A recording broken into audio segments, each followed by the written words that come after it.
Hello, everyone. Welcome to Endangered Species Unapologetically. I'm your host, Devon Morris. And first thing to tell you is to make sure you subscribe to the actual podcast, whatever platform, the video podcast in terms of YouTube, and any other platforms that we actually have. So make sure you subscribe or follow the actual podcast. So that being said, let's jump right into this. We've had a long weekend. It's been a lot of interesting things that have happened. Probably the biggest thing on my mind in terms of impacts to us is going to be Trump's nomination of Amy Coney Barrett. Okay, she was at Notre Dame, South Bend, Indiana. Families there, all that kind of good stuff. I don't know the lady, but I do know this. There's a few things about her that have been of concern. But whether things are of concern to her or not is almost irrelevant, because what most of you all, hopefully understand, is that the Democrats don't have the numbers to fight the battle, right? So regardless of how you feel about this lady and her nomination, it is highly likely that she will be on the Supreme Court by the end of this year. Now, there's been good things said about her and bad things said about her. I don't have an opinion about her one way or the other. I just know a few things. First and foremost, the biggest thing that will probably be under attack, probably immediately, could have already been under attack. They probably didn't want to attack this thing due to RBG. When I say RGB, I'm talking about Ms. Ginsburg, right? Justice Ginsburg. They probably just didn't want to attack it with her in place, and that's Roe versus Wade. So Roe versus Wade was the case that talked about the freedom of choice, pretty much abortion rights. This is where all this foundation comes from. So whenever you hear anything related to abortion, the right to choose what you're going to do with your body, that is going to be, at least for women, that's going to be the case that people will point toward. That's the landmark case.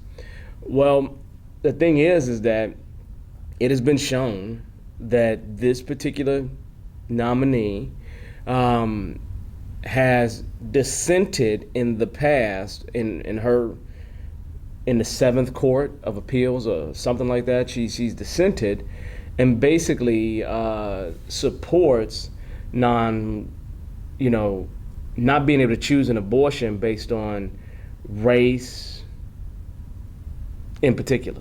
Okay? There are other things that's on that list, but she has been touted to say that. She said that, dissented on that, so it's on record. She is on record of supporting religion more than, basically making a statement that she would have the right to decide more in a Catholic way in terms of the judgments she would make. She's made statements like that, at a Notre Dame and in other places, right? She's a part of an organization that pushes that women may not have as many rights to lead. And so that is concerning. Now, the other side of the equation is that if you listen to people who love her, she's a wonderful person. She has adopted a few kids, from what I know. She's raising a great family. As Trump said when he actually talked about her on Saturday, he said that, she has school-age children. So his big thing was she'll be the first justice that has school-age children. And so, yeah, I get it. I understand all that. If you go and look at people who worked with her at University of Notre Dame, you will hear that a lot of them loved her. No question, a lot of them loved her. A lot of them said that she was impartial. There's been many people that have stepped up to the plate and said that, hey, regardless of what her personal feelings are, regardless of her religious affiliation, she has been able to put that to the side and speak to the Constitution, speak to the law of the land, okay? Now, how true that is, I don't know. I really don't know. And you really don't know what people are gonna, do or be, until they get in place. But there is no question that this woman is gonna be in place. I don't know what would stop it. And then the question becomes, who would Biden's nominee be anyway? So if Biden was in this position right now, who would his nominee be? I don't know, right? So the idea, though, is that regardless of what you think about the situation, it doesn't change anything. You can go ahead and contact your local senators and reach out to people in government. That might be a good idea. But the problem is a lot of y'all not voting anyway. So people of my complexion, I'm not saying all of us, right? I'm not even saying a majority of us, right? I have family members that have literally said to me, they're not voting. They don't like Biden. They don't like Trump. They're just not going to vote. Okay, I get it. No problem. I got family members that support Trump. No question. Okay, great. You got a right to think the way that you have the right to think. But the thing that you have to understand is that when I think about future justice, right, Barrett, I think she's going to be a feminist, no doubt. But I think it's going to be not the RBG feminist. It's going to be not that 60s, 70s, 80s feminist. She's not going to be that, I don't think. I think she's going to be a more newer age feminist, right? Do I think she's going to support certain women's rights? I have a reason to think that that's true. But when it comes to her being an RBG, I don't think that's going to be the case. I don't think that's going to be the case. Now, when you think about the Catholic religion, nothing against the Catholic religion whatsoever. You think about all the controversy they've been through over the years. You're talking about a huge institution here that is going to do everything in their power to, make sure she gets in.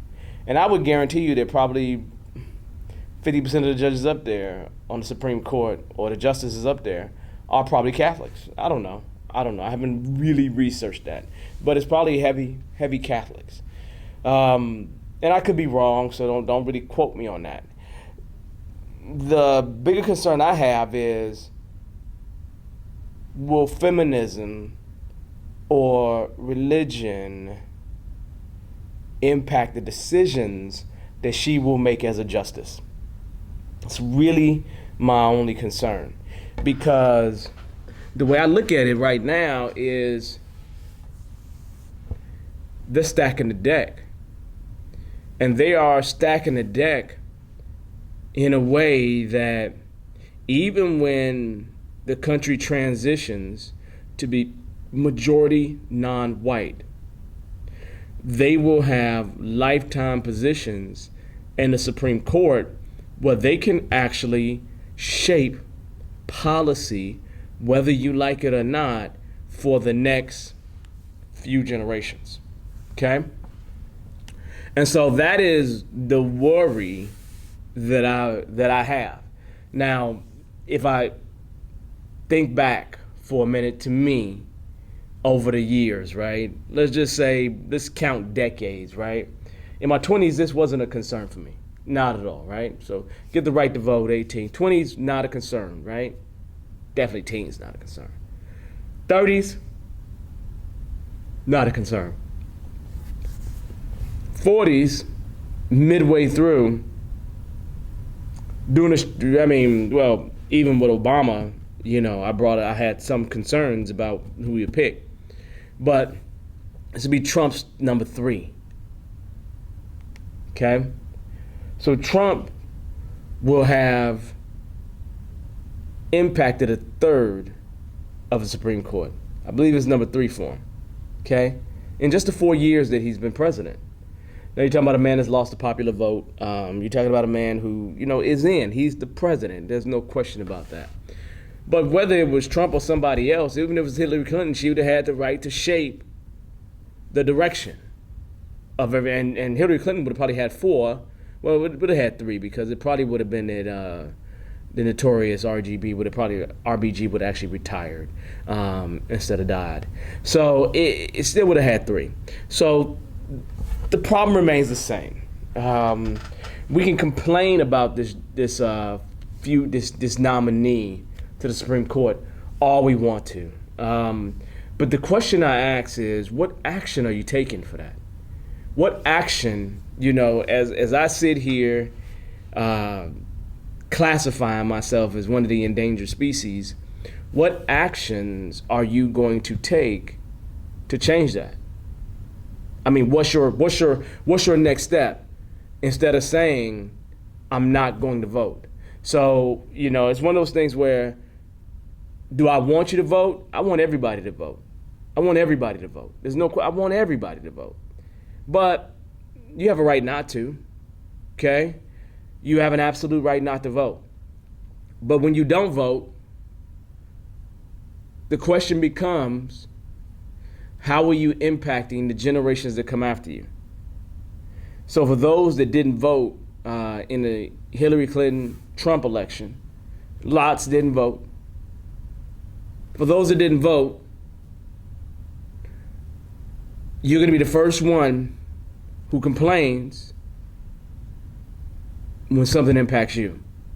Let's move from the feds for a second and let's talk about locally. Locally, in the next few months, there'll be a lot of judges chosen. Period. There will be. Right now, you can see the signs everywhere. Do you know anything about any of them whatsoever? Or do you just see the name on the sign? I mean, I'm looking at signs, I'm doing research and everything else because I'm trying to see what people's politics are. And there's places where I want to vote locally that I can't, right? Because I like to have an impact on that city. But realistically, I'm doing the research. I'm jumping into it. And we're not talking about, I'm not talking about days of research. What, a couple hours at a time. That's what I'm talking about. That's it. So I'm not saying anything about past, right? People fought for your right to vote. I get it. If you again, the fought for your right is no different than fighting for the right to sit in the front of the bus versus the back of the bus, right? The statement is clearly when you didn't have the right to vote, you weren't even on the bus. Okay, you weren't even on the bus. Okay, but the idea is, are you going to continue to not be on the bus?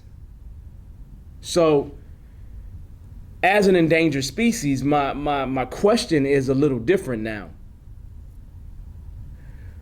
If I can't have an impact on my today, could I have an impact on someone's tomorrow? Now, I'm not going to say you in particular, but someone else's tomorrow, okay? So here's the issue, right? I have 2 lovely young daughters, okay? And their concern, may be the presidency. They may have that concern, right? And rightfully so, right? One of them's absolutely in college, one of them's in high school right now. And they have their concerns. I know the one that's in high school, all about the presidential election, right? The one that's in college, people in college, they got all their stuff going on and they fight for whatever they decide to fight for. But that's local to the college more than anything else. But, again, she has the right to vote. That's not the concern. The concern is when this justice goes in, okay? When she goes in, is she going to start, because remember, the Supreme Court's not making a law, right? They're interpreting the law, right? And interpreting anything is always interesting because everybody can come up with a different interpretation. So now the question becomes, when they interpret whatever law comes up to them, how is she going to decide? How is she going to decide? Will she do the right thing for the sake of it being the right thing? That's the one, even though I can't say that RBG got it all right, what I can say is, when she fought, she fought. Okay? Is she going to dogmatically fight for women's rights? Okay? Even as this newer type of feminism is taking hold. And again, she's 48, 50 years old, whatever. The idea, though, is that she's going to have an impact on these 20-somethings. Ones that aren't even born yet. So if you think about her right now, so RGB was confirmed, I think, in 93. Like in 93, something like that. So we're talking about 2003, 2013. We're talking about 20 to 30 years. So assuming she's there for that length of time. And I think she's younger than the average nominated justice. So she may be on the bench 30, 40 years, assuming that she, lives to be 80 years old. We're talking about 30 years. 30 years of her being on the bench. We're talking about my 20-year-olds being 50-something. That's the long-range impact of her in terms of her being picked. But that's not my concern. My concern isn't that at all. Because, again, I have no power to do anything about it, right? My power that I had to do something about it came in 2016. It came 4 years ago, okay? Now, I can't complain. I did everything I could do to have an impact on that, okay? Could I've done more? I guess you can always do more in retrospect, right? But the idea remains the same. If you don't vote for you should at least vote for the people that come after you. At least that should be your reason. So you can shape the world that they have to come into. Okay? Now, we've talked about, this whole judicial supremacy. But right now, I would say to you that the United States Supreme Court supports the white nationalist agenda, supports status quo, supports white supremacy. What's happened since colonialism, right? Support that, right? When you really sit back and start thinking about it, you go over and travel to, Russia and look at castles, and Europe and you look at castles, and realistically, how was those things, why were they built? Where were they built from? Where did the money come from? Well, the money came from illegal activities, probably. The money came from slavery, probably. The money's come from other places, right? Them taking advantage of other places, right? And those resources in those other places. You think about them carving up Africa, right? So it is one of those things where I'm just like, if you had a concern about this, your concern came in 2016 when you didn't vote. So when you don't vote in these local elections, however long the terms are, 4 years from now, because again, they be voting judges in. 4 years from now, when they have to come due, when you get pulled over by that cop, and now you're upset at the judge that you could have made sure it didn't get voted in. You call on the law immediately when something that impacts your life, liberty, and pursuit of happiness. You call the law then. You are concerned about it all then. You cursing the judge at that point, or do you even realize that they can be replaced. Are you that ignorant? Because my philosophy is we can make it better for ourselves. Yeah, you can think individual. Well, that individualistic thought process is not going to help the collective move forward. Not unless we start working together. And so how can we change this? Well, you have an opportunity to change it in the next 30 to 40 days. And understand, please, that there are states where your write-in ballot just can be counted almost 2 weeks after. Like you have to have it in like 2 to 3 weeks after. There's some states literally that have after the election. Some of them do the end of the week, right? You can have your mail-in ballots in. But there are some states literally that 2 3 weeks after those mail-in ballots can be sent in. Now I know some of you all probably don't know what to vote. I mean, in some states they actually allow you to vote by when you register your actual driver's license. But the idea remains the same. If not now, if you're not battling for what's happening now, okay, you need to battle for what's happening for the future, especially because I think about it this way. I want to be alive. Well, I won't say me. I want my children to be able to survive this. I don't want my children to be in a place where they have no opportunity. No opportunity. Okay? Because I battle certain battles that they shouldn't have to battle. Okay? But we're talking about a way worse battle when you think about something as simple as putting a Supreme Court justice in. So the truth is, if there's one thing I would say would be the legacy of Donald Trump.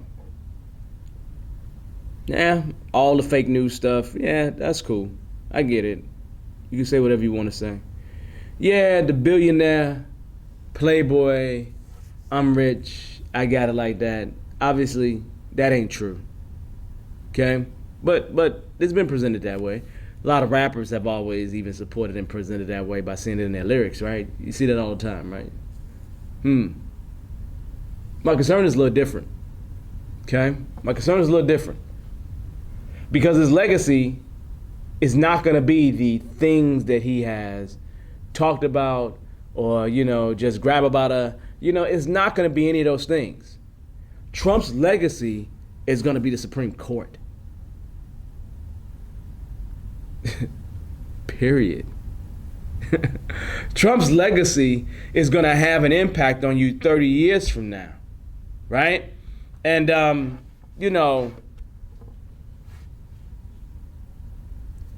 30 years from now, 2050, it is likely that these things that Trump is doing is going to have an impact. Forget foreign policy for a second. Forget that. I'm not worried about that, right? Because we can write in some new treaties and laws to help that out, right? But when you're talking about lifetime appointments, that's Trump's legacy. Trump's legacy is going to be the Supreme Court, okay? And how he's had an impact and turned a third of the Supreme Court as conservative as they want to be, right? Now, I'm not concerned about whether you call yourself conservative or not. That doesn't relevant to me. I'm more concerned about your decisions. Your decisions. And regardless of whether you're conservative or not, I know that things that you think and the way that you live life and how you were raised and what religion you are or what groups you belong to can sway your decision, can have an impact. No question. We're all human, right? But to say it's going to be decades is a whole different problem. And the reason why a lot of you all didn't vote is because you did not think any of them was worthy of your vote.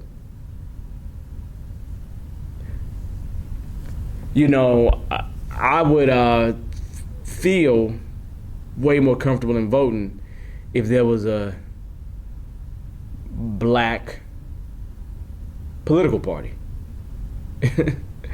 Not a black political party to put nominees up, to try to go against the two-party system. I'm not saying that at all. What I am saying is it would be nice to have some party that could go and sell our votes to the highest bidder. Now, nobody's ever saying any one group is going to move in one direction. Every group has different directions, right? But the idea remains the same, where you have enough people where you can make sure that these politicians are doing something for you. Can you imagine if we had one of those political parties that existed when Obama ran? Obama would have been pandering to those people, right? And it would have been a situation where it's like, okay, here's what I need you to do, and here's how we're going to grade you. Okay, no problem. Let's take a look at these guys over here. Here's what I'm going to do, and here's how I'm going to grade you. Now, after they 4 years, if they haven't done it, we can always pledge our support for somebody else. But it's almost like you need to buy my vote. So the point is, I'm not telling you to go vote. I don't want you to do anything you don't really want to do. Before your children's children, you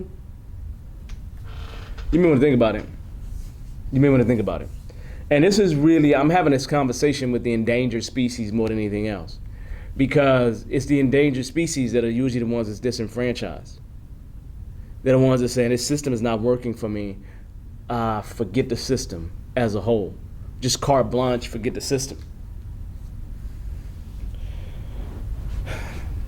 A lot of you all don't plan to leave America. A lot of you all have not left America. A lot of folks don't have passports, right? You ain't going no place, right? I've had visas before and went to countries for long periods of time, and I don't even think anybody will let us in right now. I don't think anybody will let us in. I was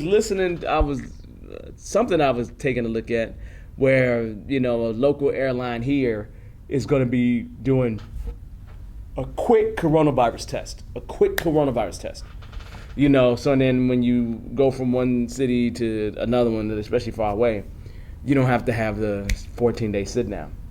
So it's like, wow, okay, yeah, that's nice. So that means that if they take that test right at the airport and get to the other side, they show that paper, bam, they can be around, right? So, okay. That's cool. I get that. But it's like, when you look at that, the coronavirus has had a huge impact. We know what's going on. We know what's happened. But coronavirus will come to pass. It will leave us at some point. I won't say leave us. It will be something that we will mark in the books and say 2020 was a pandemic. Unlike the Spanish flu, as humans, we got beyond that. Okay, that's great. That ain't the issue. The issue is we don't get beyond a justice. We don't get beyond the Supreme Court mess, man. It's not something that comes in a season. It's not something that comes in a year or in a decade. It is something that has an impact on us in a lifetime, right? I mean, I've been alive long enough to at least be cognizant of several of these judges changing, okay? Now, I would guarantee you that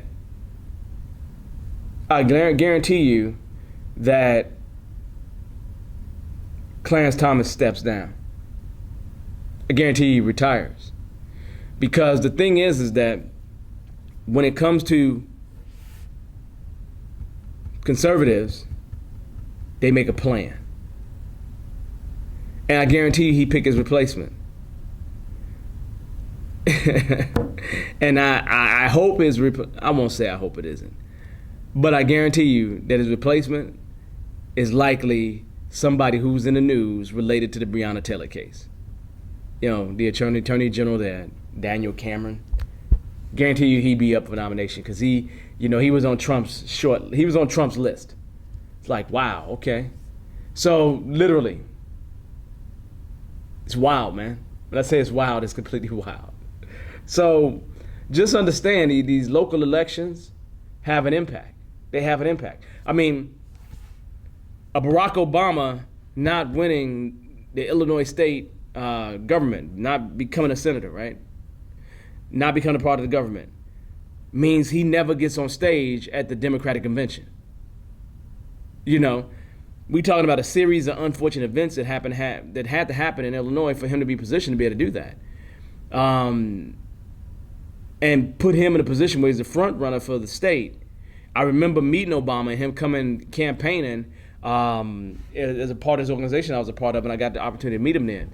And I didn't know he'd become president, but that series of things being perfectly positioned for him to become a front runner was amazing, because you don't take that trajectory in the city of Chicago, in Illinois. You just don't, because it's just like you take your turn. So he was able to sidestep a lot of things.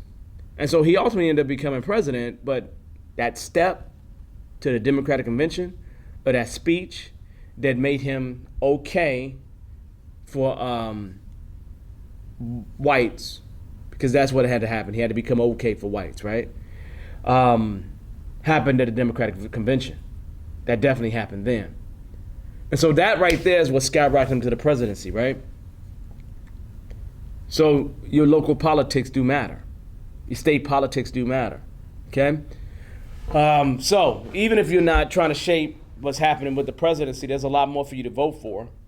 And some of you still will not vote. But if you're not going to vote, go help get some people in the position to vote. Just because I'm not involved in something, it doesn't mean that I don't want other people to have a right to be involved. Okay?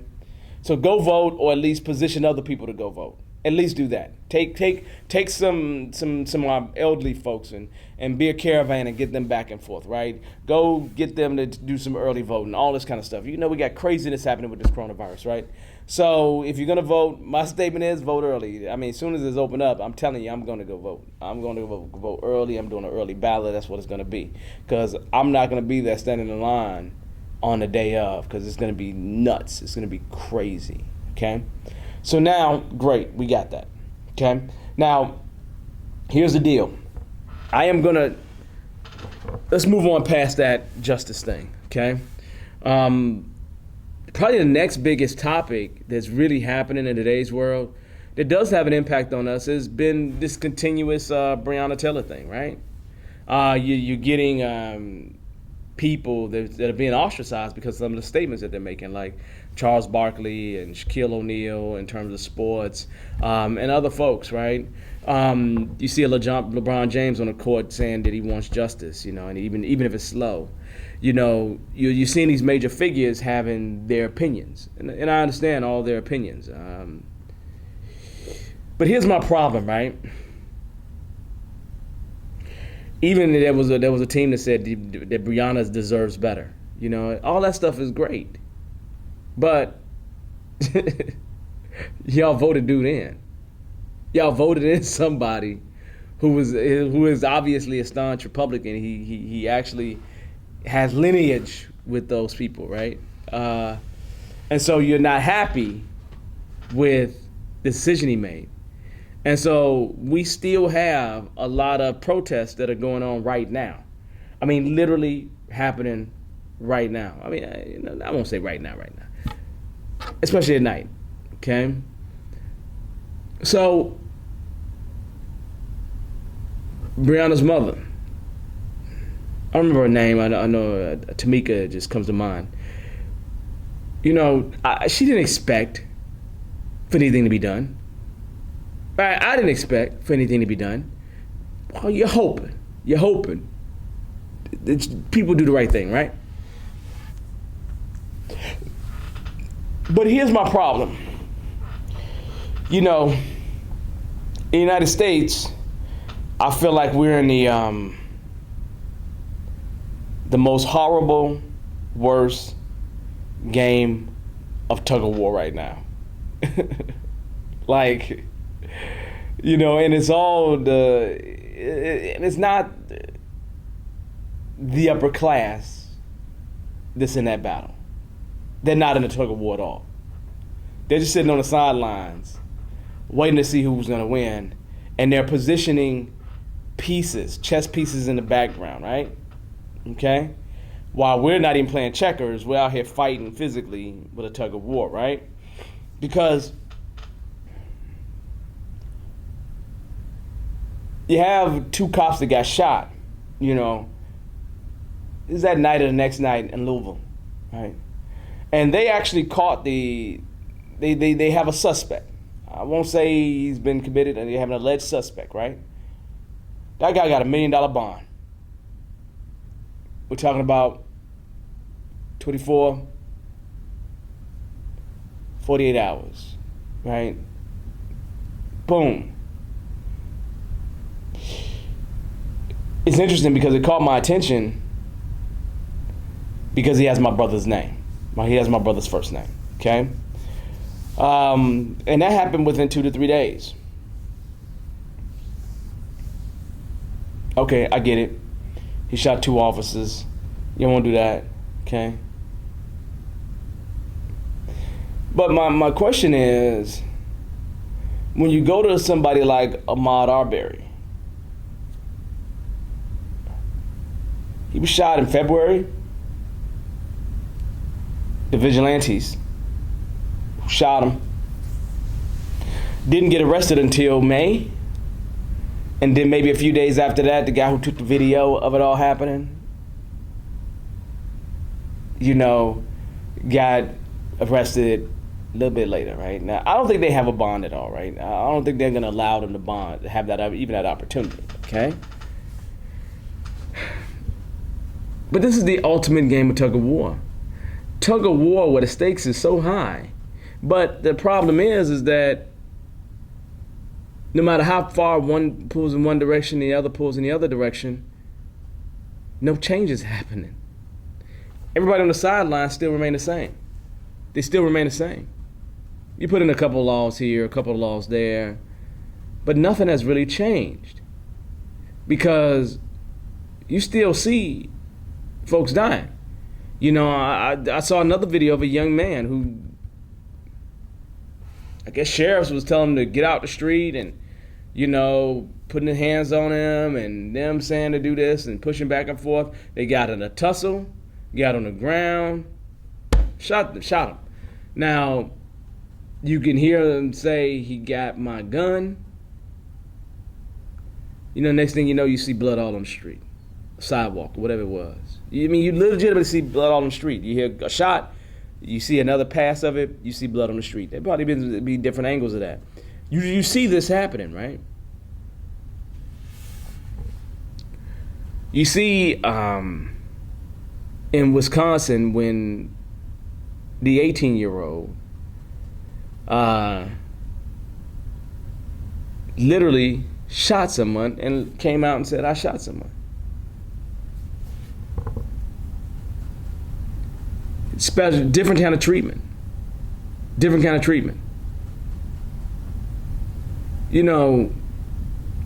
I get the harassment, but whatever happened for that young man on his most recent incident, was it worth his life?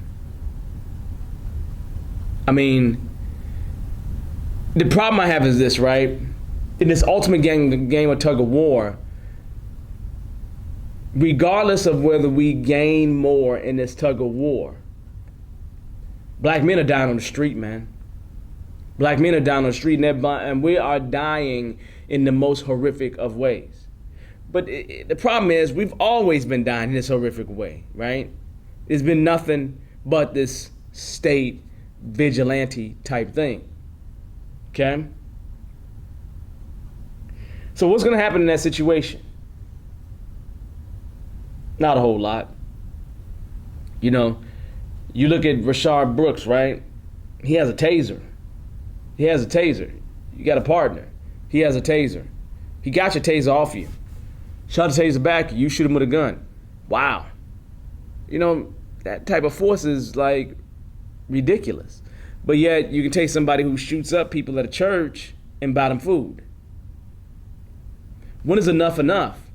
Because this game of tug of war isn't going anywhere. We've always been in this game of tug of war. There's nothing special about this tug of war.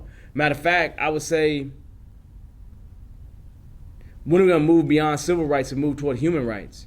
When are we going to start putting things, when are we going to start saying to ourselves, you know what, screw that. My problem is, people be begging too much. Just begging too much. That's one thing we do a lot of is begging. Begging people to give us our rights. Begging people to allow us to go sit at the counter. Begging people for these different things. Like a dog. Like a dog that's begging master, but please let me in. Please let me eat at the table. Please let me have some of what you have. Man, why the hell are we begging, man? I've been done with begging for a long time. I'm not begging for nothing anymore. I either have the right or I got the right to at least one thing. I got the right to death. So I'm done. We are done with this begging thing. We are definitely done with this begging thing. Because this tug of war is nothing but begging. This tug of war is nothing but begging. We always going around and protesting about different things. But we're not taking any action. It is always very passive. It is always, well, you go ahead and change something, master. I'm fighting for my survival. I'm fighting for my survival in these streets. I'm making sure that I don't put myself in a position where I have to always put myself in a position where I'm surviving. I'm surviving. Just survive the incident is my statement to myself. Just survive the incident is my statement to the kids. To my kids, right? It is, if you get into a circumstance, survive it. Even if you gotta put yourself in a position where you're doing exactly what they say, survive it. Because you don't want to be a hashtag. You just don't want to be a hashtag. And we can fight whatever battle we need to fight while you're still alive. So I'm done begging, man. I'm done with this begging situation because it doesn't make any sense, because begging somebody means they got the right to give you the scraps that they want to give you. They're not going to give you the best cut of the meat. They're not going to do that. So why the hell are we begging, man? All these protests to me is nothing but begging, because it just turns into something else. It does. How you gonna beg somebody who records a video purposely? You know, a lot of people record video to protect folks, right? To say, okay, you know what, I got you. I'm gonna stand here and I'm gonna make sure things are good, so I'm gonna get some video evidence of it. You know, the police not turning off their body cams. You know, we're talking about people are documenting these things. That's good. But when do you document something like it's entertainment? Like, you got two guys with shotguns and you're recording it. Why are you recording it? I'm glad you did record it. But they didn't get arrested for many, many months in terms of armed robbery. They didn't get arrested for at least 2 months, right? 2 months and some change. So realistically, to me, it was no different than the picnic. The barbecuing of black people. The, yeah, black people, we burnt your town down. You know what? We're going to kill everybody in the town. And you know what? If you got anything to say about it, we'll kill you too. That feels no different than that. It's just a modern day version of it. It's just a modern day version of it, right? It's a modern day version of the postcard, right? The postcard, they got a bunch of white folks there standing there smiling for the camera, while you have some brother over there been hung. Nameless, man, nameless. I don't know how many of my family members have died this way. White folks taking pieces of black people, right, and saving them as relics.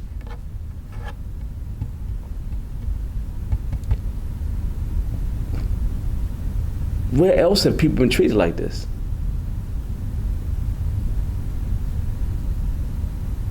And like a good old dog, we come on back and be like, okay, master, we'll do what you need us to do.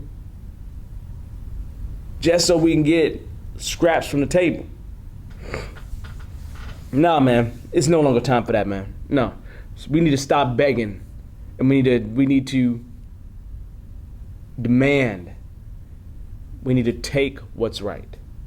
There's no question about that. When I think about any endangered species, they don't go ask and beg and plead. They get what they need to get. They get what they need to get because they need to. That's what they do. Now, here's the deal. Another interesting thing that I seen that happen is over in California someplace. A Black Lives Matter organizer takes a car and plows into a crowd in California. She injured 2 people. She was ultimately arrested and charged with attempted murder. Okay? Now that's interesting. That's interesting for a reason, because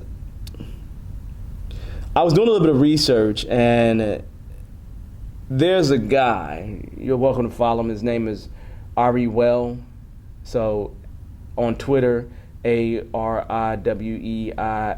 Again, he didn't ask me to do this or anything like that. I'm just giving him a shout out because this is where I got the information from. He's a PhD student, of University of Chicago. I always like supporting Chicago stuff. But he's actually done some research where he has looked at vehicle rammings since George Floyd. Okay? Now, understand, I believe Charlottesville, Trump was president, having probably 2017 during his first year, where Heather Heyer at some rally was basically hit, vehicle ramming, right? And she died, She was out there with the movement, out there protesting. You're talking about a peaceful protest, right? And she gets hit, and boom, she dies. So there's a national attention placed on this, right? Now, here's the deal. You hear about it happening internationally. Internationally, you hear about it happening, right? Where, you have people that will put bombs in the cars and ram into groups of people, all this kind of stuff, right? But this is just another form of domestic terrorism. Vehicle ramming has gained a lot of support from that far right movement, and it's just almost like a violent way to put out your anti-protest, okay? To ram into the crowd. Now, the thing that's interesting is this guy put some numbers together, right? So since Floyd was killed, until probably early September, the numbers he put out there is that there was 104 incidents of vehicle ramming. That's a lot, man. 96 by civilians, 8 by the police. Now, it is ridiculous. It is absolutely a joke for the police to be ramming anybody. Like, for real. That's just ridiculous. But that doesn't make the civilian version any less abhorrent, right? So, you have 39 people that was charged. 43 of those cases were is what he would classify as malicious intent. Like, they did it because they really, really wanted to hurt people, right? The thing that's interesting is, back in 2017, as he's shown very, very well, there was 6 states that tried to pass bills to protect these kind of drivers. Like, where in the world do you protect people that are running over people because they're upset with an ideology. They're upset that they're expressing their right to speak their mind, to go out and collectively and say, hey, you know what? We don't agree with this. Like if I'm a part of a union and we're not getting treated right, we go out and we protest. I remember being in New York, right? And it was new to me. Some union was protesting, and they had a big old, those big old balloons, a big old whatever. It was a big old rat, and they put the big old rat out there, and I was just like, what does this mean? What does this mean? Well, they're protesting, so they got the rat there, but that's something that happens in New York. I never seen it because I'm from Chicago, so it's interesting, right? So I found that to be, culturally different, right?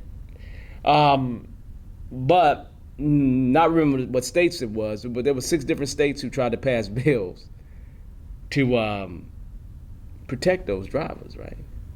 And why would you protect people that are maliciously trying to run over people? It doesn't make any sense. Doesn't at all.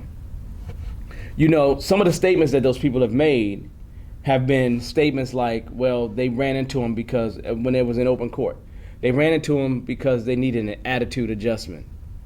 Another statement, there were protesters blocking the effing road. They deserve to be hit. Anybody would.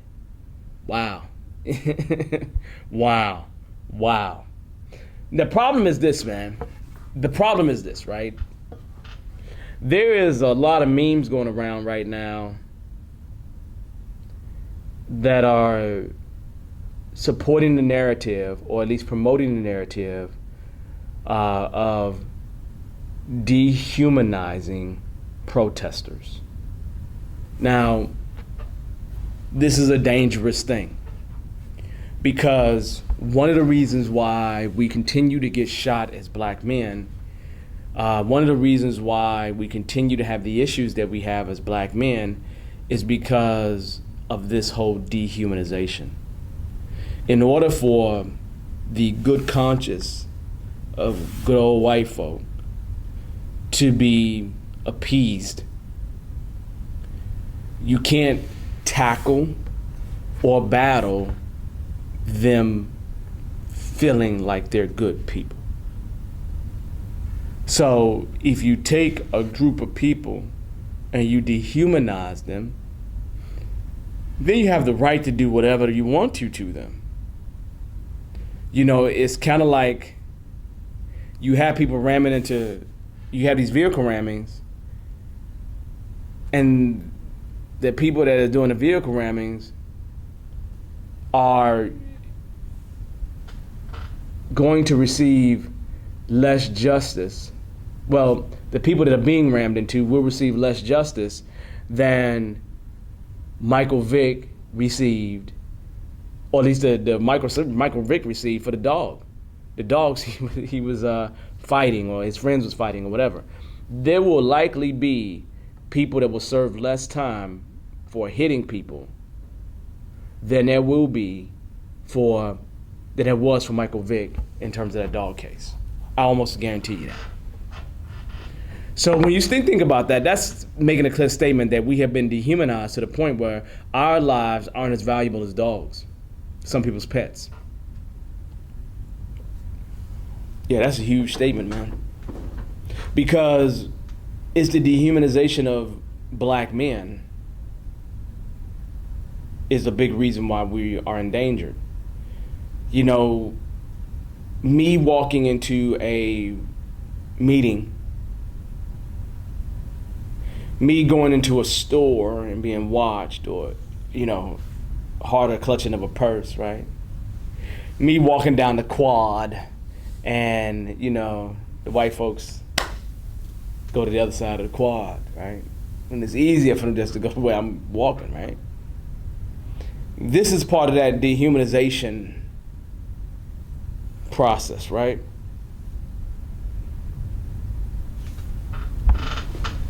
It's crazy. And it's crazy because the feeling that I have when somebody's scared of me and they don't have no reason to be scared of me. The truth is, right?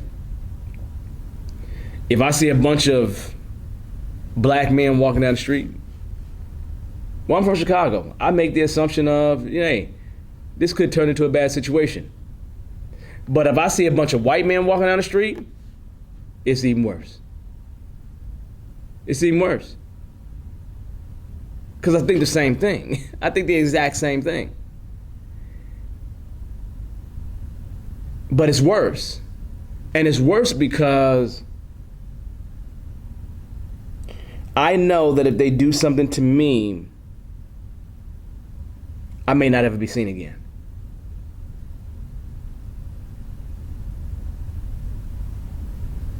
You understand? I may not ever be seen again. The black guys probably beat me up. I get it. Right? The Latin guys probably beat me up. I get it.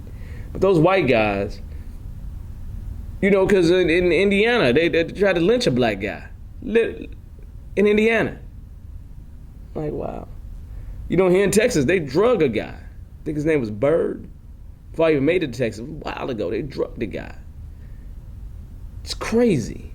It's crazy. Thinking to myself, as I'm driving through the South, sometimes I like to leave real early in the morning. But who says I don't leave and end up crossing paths with an officer in one of these towns where they don't like black folks in? Because I got off the road to get some gas for whatever reason, because I needed to at that time. What kind of troubles can I run into? So it's the dehumanization process that's the problem. And they have to dehumanize us. They have to dehumanize us so they can justify their good feelings. Please understand that's the way the game is played. That's the way the game is played. Because that's the only reason why you want to dehumanize us. It's crazy. And, this I think it was a young lady that Black Lives Matter organized that they ran into those people. That thing is wrong. Nobody supports vehicle rammings whatsoever. It's a punk move. It's really a punk move. Because at the end of the day, you didn't have the guts to get out your car and go face them. So you're going to use a weapon to deal with them. No different than the guy in Minnesota, in Wisconsin, the whole Kenosha thing, that 18-year-old. That's a punk move. He only had only went in that direction because he had a gun. Okay? So it's just wild, man. It's just wild. But you only do that because you're dehumanizing folks. That's it. I don't know. I don't promote how. I don't know how we're going to change that. I'm not even trying to change, to be truthful, right? As long as you don't put your hands on me and my folks, I guess we kind of good. But wow is the statement that I make clearly. It is the dehumanization of black folks. That's the problem. Our lives isn't as valuable as other people's lives.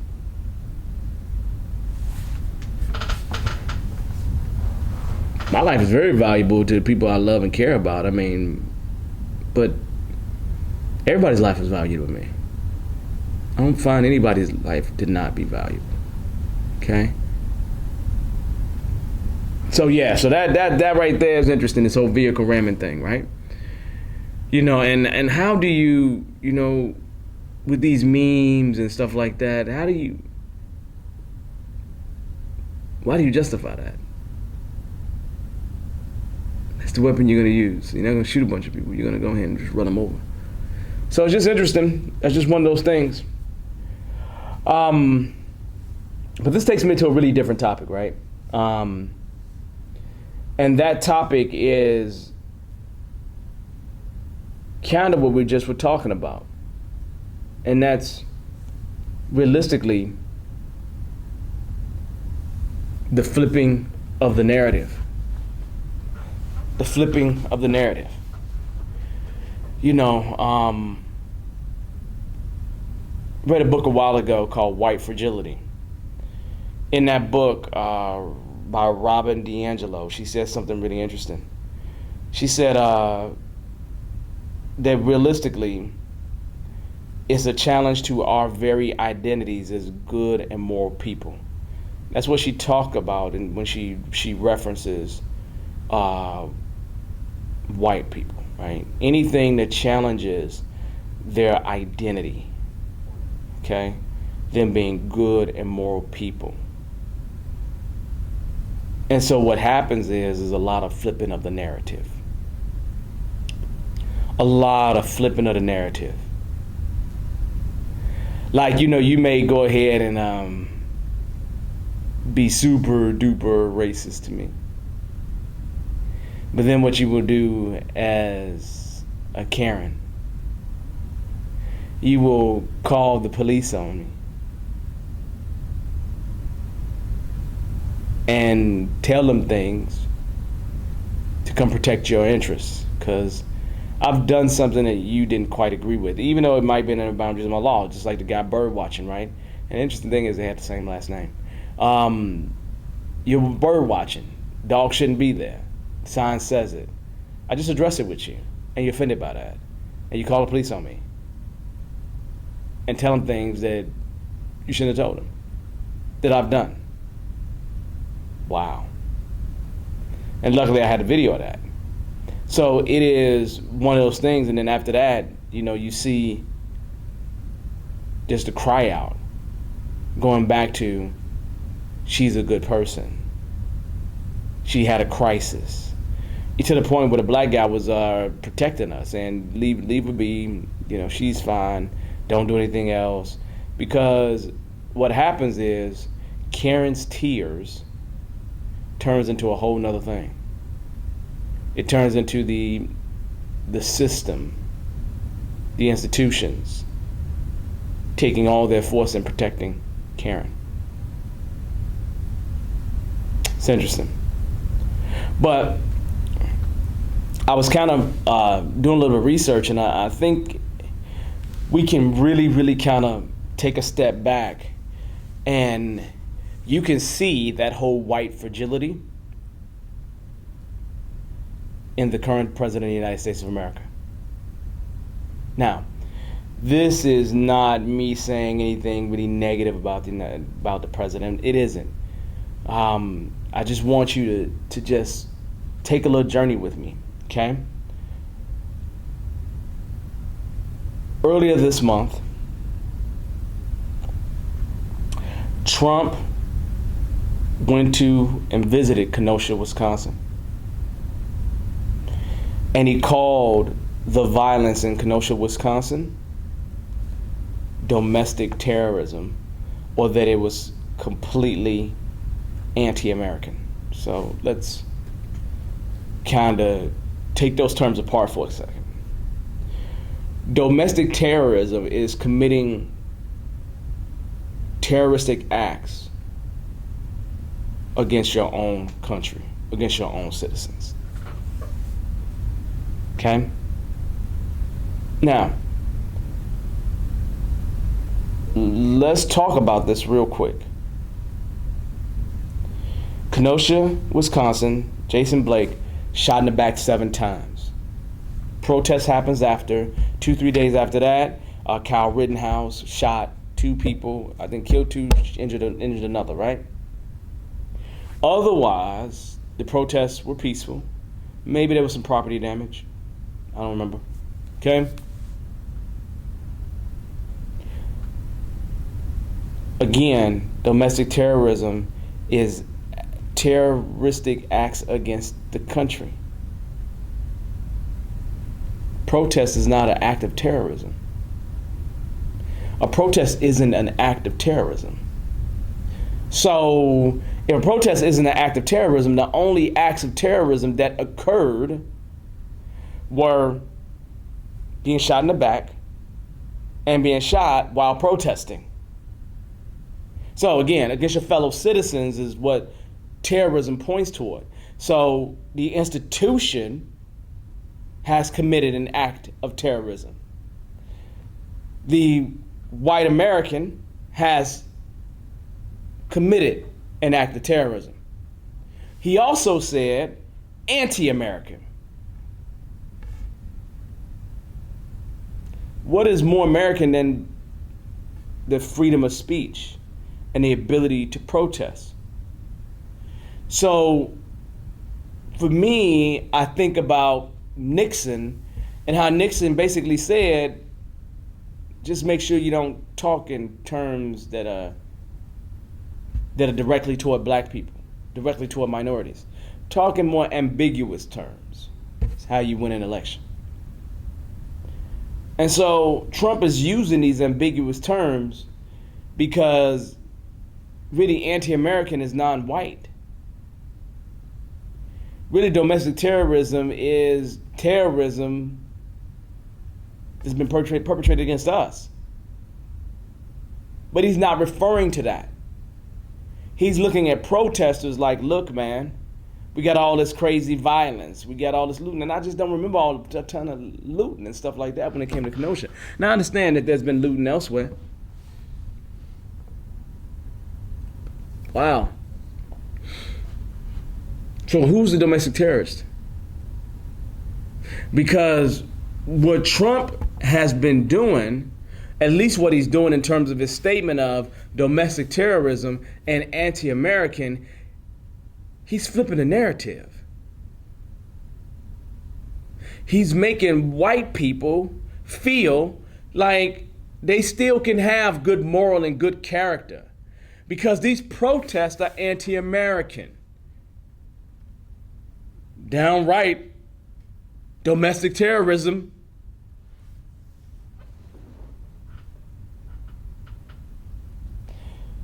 You know, it doesn't matter what side it comes from because all black folks are really doing is protesting.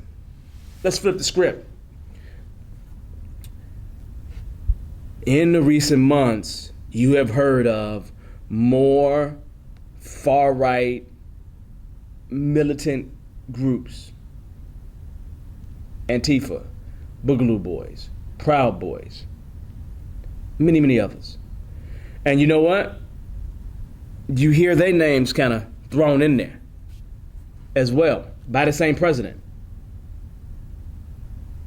Now, the Boogaloo Boys has some other issues that happen. Again, I'm not supporting any violence. I'm not supporting these groups.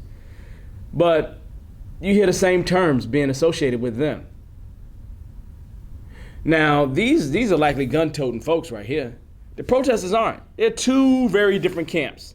But he's lumping them into being the same camp because he doesn't want to stain the good moral character of white people.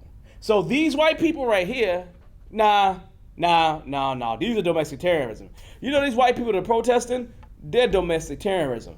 All this stuff right here is what we're going to ball up and say is anti-American. Goes back to white fragility.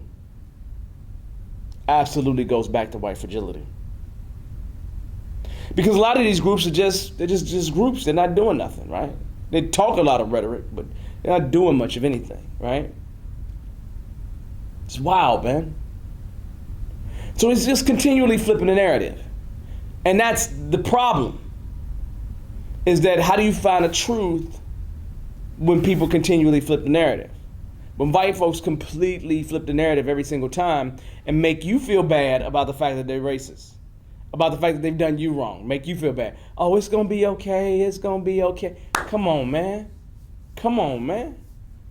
Come on. I remember having discussions back in college, and we'd have these race discussions and everything else, right?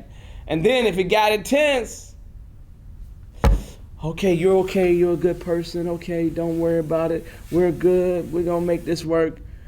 I'm consoling them folks, man. I was. I remember it because they be tearing up and everything else. I'm just like, wait, whoa. Why are you crying? I'm the one that's been hit over the head. I'm the one that's been put in the back of the police car. I'm the one where that's happened. And you're crying? Why are you crying? It goes back to that moral character, right? Because they get all red and all just whatever, get all upset about the fact that of I don't know what. I don't know what. And it just, I look at it, I be confused. I be like, huh? What's the problem? You didn't really have a problem. We just talked about my problem, and now, which takes us away, and she phrases it so well in that book, it takes us away from solving the problem. It takes us away from finding solutions around the problem, right? It takes us away from that. I'm all about solutions, but the moment those tears happen, the moment folks start to get a little red or whatever it is, it changes the dynamic of the conversation, okay? And so Trump is flipping the narrative, right? Right or wrong, whether he knows he's doing it or not, he's flipping the narrative, right? He knows what the truth is. There's no question he knows what the truth is. Because I know he knows what the truth is. Because he, out of his own mouth, has said truths. Out of his own mouth, he said truths. Okay? The coronavirus, in terms of giving access to this report or whatever it is, he said he knows how bad corona. He said he knows it's airborne. He said he knows all these different things, yet he's trying to flip the narrative. Yeah, a lot of people are going to die. This is worse than he knows this. He's not a dumb man. He's not a dumb man. But what he portrays is a whole different thing. Just like, wow, that's interesting, right? So the problem you have is really in the support of the white supremacist, white nationalist agenda. It just goes right back to that. Now, if you go look at the Department of Homeland Security, right? They literally have called out white extremists pose the nation's most persistent and lethal threat. The Department of Homeland Security has said on more than one occasion that these white extremists are the problem. Now, it's interesting because it goes back to flipping the script. It goes back to when you see any of these extremist groups, you see a common thread. They're going to take something away from you. They're going to put life in a place where you will not be able to recover from as an individual. So you think about the extinction of white skin, like the white race being endangered and put into extinction. Well, the first statement is there's no white race, right? That's the first problem, right? But they're pushing this agenda like the white race will no longer exist, right? So non-white folks and they're anybody that's anti to that actually pose a threat to Western civilization. So you don't hear anybody talking about, the castles over in Great Britain and how those things really, really, really, where the money came from to really, really deal with it. You don't hear nothing about that. You hear about all these good things, all these great things, right? I remember when I went to Great Britain, and I went to go visit the Tower of London. I was pissed. When I say to you I was pissed. Now, why was I pissed? Well, when you walk in and ask for a donation, but put that to the side. I wasn't pissed about that. What I was pissed about was I looked at all these things that they stole from every place else. Like, I'm looking at second, third, first largest diamond in the world, the Star of India, and I'm looking at it. And back then I had a Wakanda moment. Like, literally, when Killmonger had a conversation with that lady and was like, you stole this, or did you even pay a fair price? And the statement clearly is, no. I would venture to say, and I could be wrong, there are more Egyptian artifacts that's outside of Egypt than probably inside of Egypt. Did you pay a fair price for that? Or did you steal it? Probably stole it. So when it comes to the Tower of London being this place to tour, to visit, it doesn't point back toward the place. It was a place where it was torturing people. like completely torturing people. Like they're housing relics that they stole from other countries. But the narrative is how great Britain is, how great colonial was. Well, is, because it still exists. So it's flipping the narrative. And white folks are really good at that. Flipping that narrative. That agility. We're good, moral people.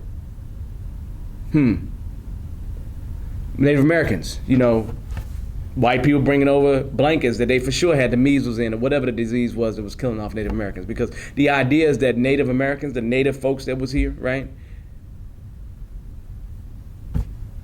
The biggest thing that killed them off was the diseases. Likely was the biggest thing. Because they didn't have the numbers to deal with natives. But we make a day called Thanksgiving. So we can make good old white folk feel good. There's nothing thankful about the fact that people helped you and then you took things from them. You killed them. There's nothing great about that. But you flip the narrative into this holiday. You flip the narrative.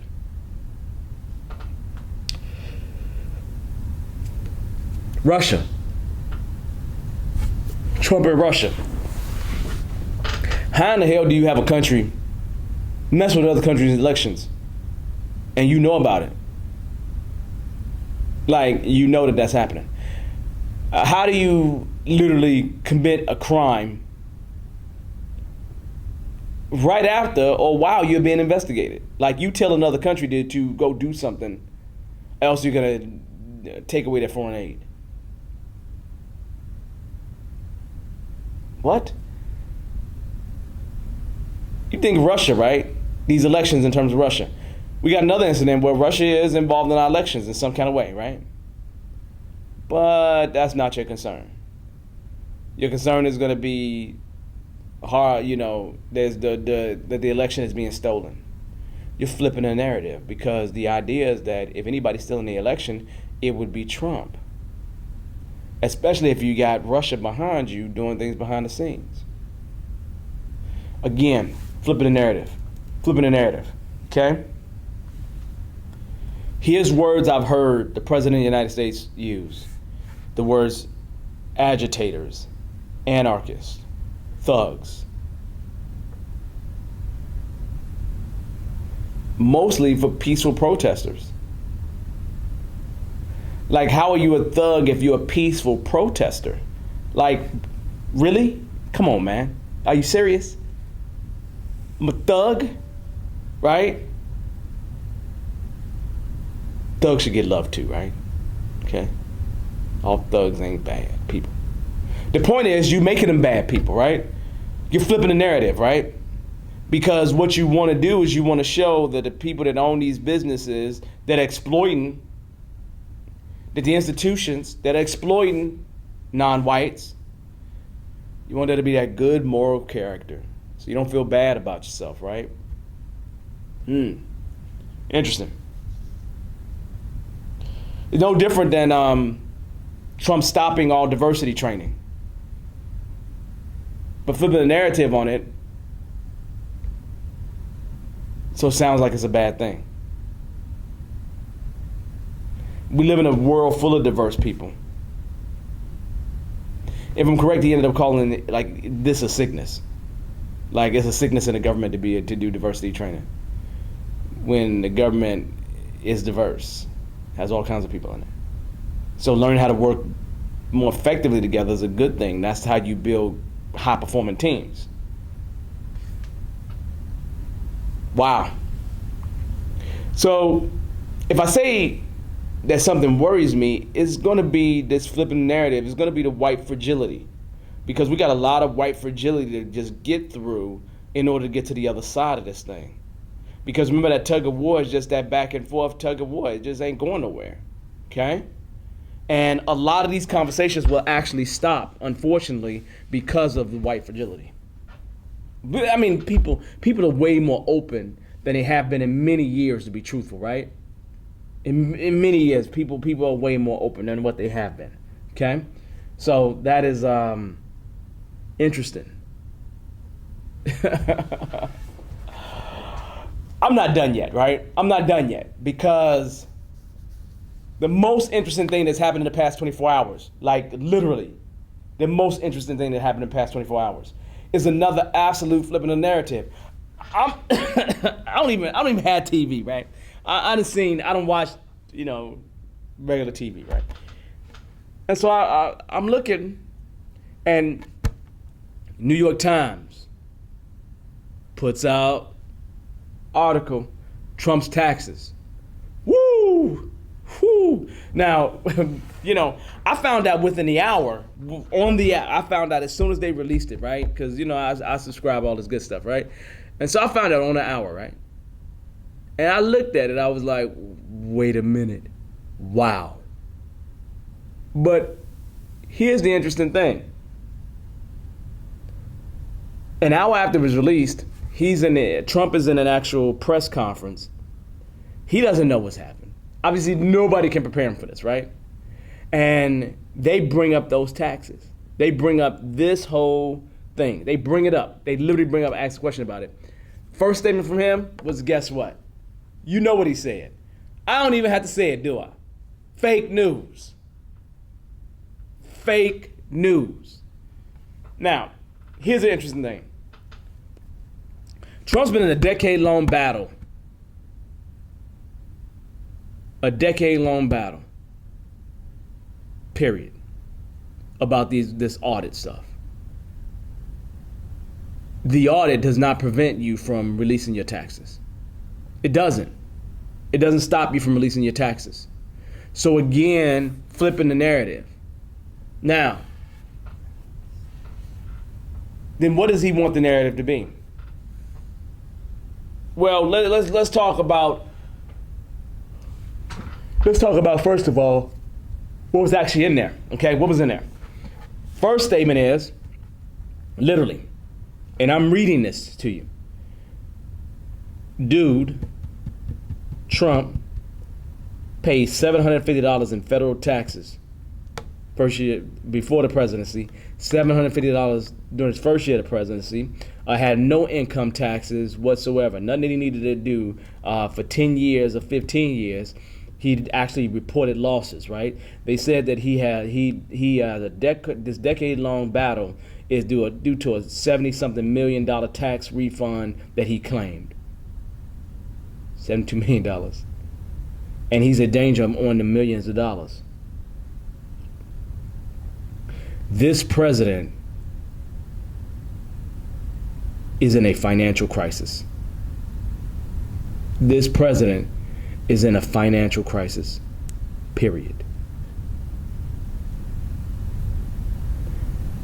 And with him being in a financial crisis, as I look at the things that he's done, the behaviors that he's displayed, he feels to me like somebody that's in danger. Not, giving the inkling that he's not going to have a peaceful transition of power. Complaining about the votes. At one point he called Biden out and said that he should get a drug test. For real, he said he should get a drug test. I'm like, what's that got to do with anything? Okay. And so you see the unraveling of an American president. You see the complete unraveling of an American president right before our eyes. But the problem is he's been unraveling for a long period of time. And like a good company that's been a big company, a great company, they don't normally go out of business overnight. It normally takes a long time for them to go out of business because they have reserves and they have other things that exist that allows that falling off, that dying to take a long period of time. Trump is in a financial crisis and will do anything whatsoever to benefit himself, to get himself out of this crisis. So I can understand why he continues to have relationships with folks like the folks in Russia, because he needs to conduct business and do business with these kind of people. Literally. That's an interesting read. I mean, if you haven't done it, you need to go take a look at that. Seriously. You need to take a look at it because it's outrageous. It's just outrageous. It is outrageous. But put that to the side.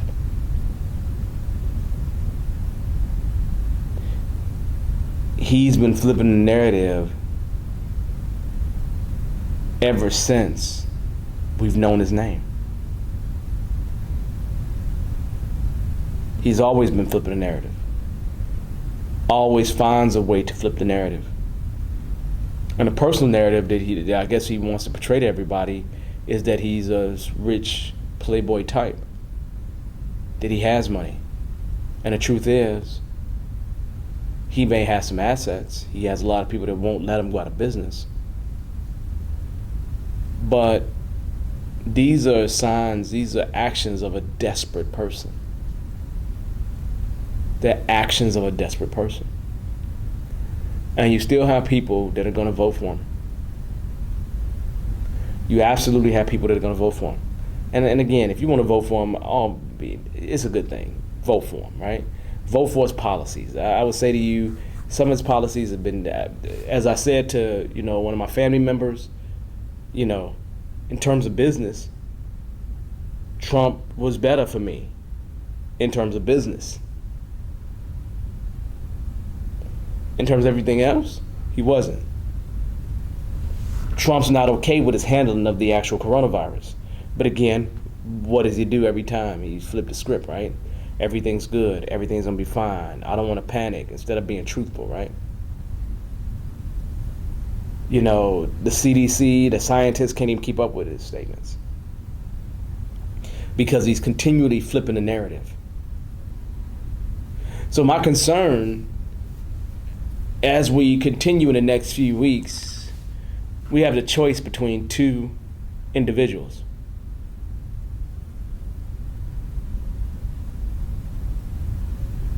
And it's interesting to have a choice between two individuals, because what that says to me is something interesting.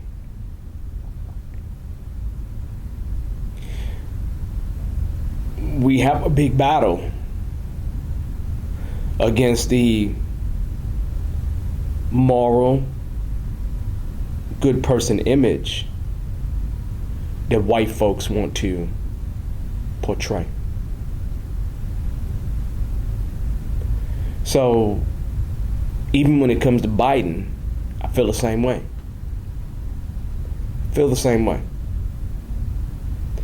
But it's going to be a matter of me picking between who's the worst, getting rid of the worst evil.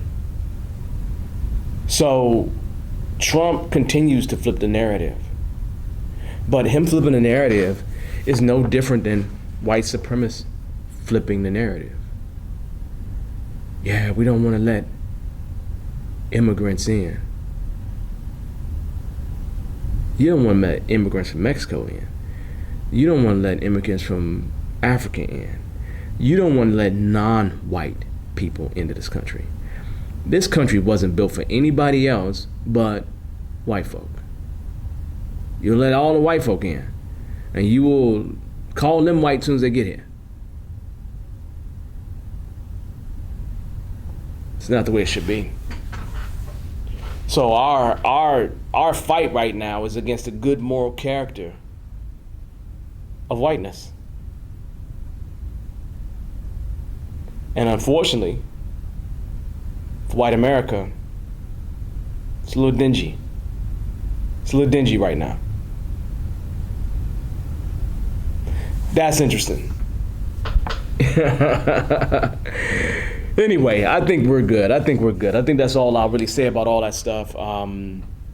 This is going to be an interesting few weeks, to say the least, right? And it's going to be an interesting few weeks because we just have a lot of fun battles, man. We have a lot of fun battles, and I look forward to getting to the other side of a lot of these things because, it's going to have a huge impact on our future, whether you're talking about a Supreme Court justice, or you're talking about the election, or you're talking about some of your local elections, you're talking about the Black Lives Matter movement, or in general, black men continually being shot. You talk about all these things, it's not over with. But the next few weeks is going to have we're going to get a huge peek under the veil. And I'm looking forward to looking under that veil.